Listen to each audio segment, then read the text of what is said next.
Hello everyone. In this video, I'll guide you how to fix EAFC26 crashing on PC quickly and effectively. If your game keeps crashing, first make sure your system meets the minimum requirements and update your graphics drivers to the latest version from the official website.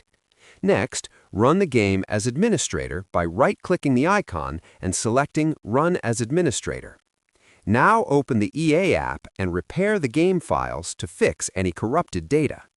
After that, close all background apps to free up RAM and CPU usage. You can also lower in-game graphics settings to reduce system load. If the issue still continues, disable overlays like Discord or Xbox Game Bar, as they can cause crashes. Finally, restart your computer and launch the game again, and EAFC26 should run smoothly without crashing issues now. Subscribe the channel for more videos.